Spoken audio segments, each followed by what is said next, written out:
আমার গোবিন্দ আজকে আমার সঙ্গে ওই কেশর কুঞ্জেই লীলা প্রকাশ করবে।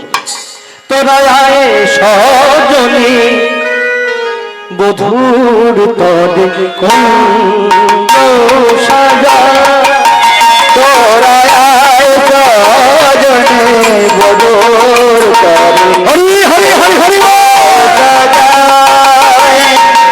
সখীরা সবাই উলুধ্বনি করে আর কেশর কুঞ্জ সাজায়। আয় সজনী বধুর তরে কুঞ্জ সাজায়, তোরা আয় সজনী বধুর তরে কুঞ্জ সাজায়। কুঞ্জ মাঝে দেখিতে পারো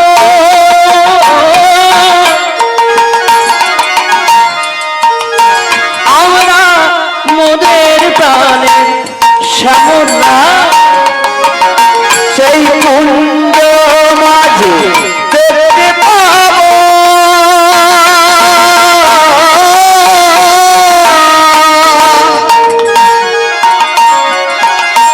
মোদের প্রাণে শ্যামলা।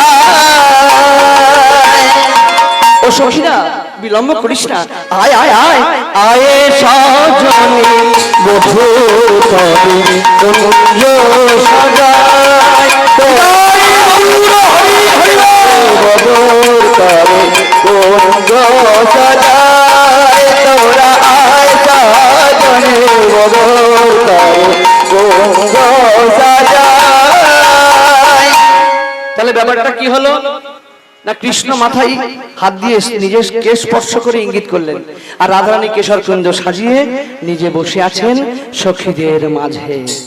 কিন্তু গোবিন্দ আমার মনে মনে ভাবছে, ওগো রাধে গো, তোমায় আমি কথা দিলাম কেশর কুঞ্জে দেখা করব বলে, কিন্তু রাধে তোমার কাছে যাব কি করে? যেতে গেলে যে পথে একটা সখীর কুঞ্জ আছে, নাম যার চন্দ্রাবলী।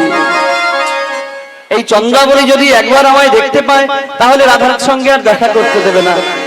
তাই গোবিন্দ সুযোগ বুঝে নিজের পায়ের নুপুরটা খুলে নিলেন। কেন না, নুপুরের শব্দ শুনলে চন্দ্রাবলী বুঝে যাবে যে কৃষ্ণ আজকের এই পথ দিয়েই রাধার সঙ্গে দেখা করতে যাচ্ছে। তাই গোবিন্দ আমার নিজের চরণের নুপুর খুলে হাতে নিয়েছেন, আর নুপুরকে বলছে, ওরে নুপুর, তুই তো আমার চরণ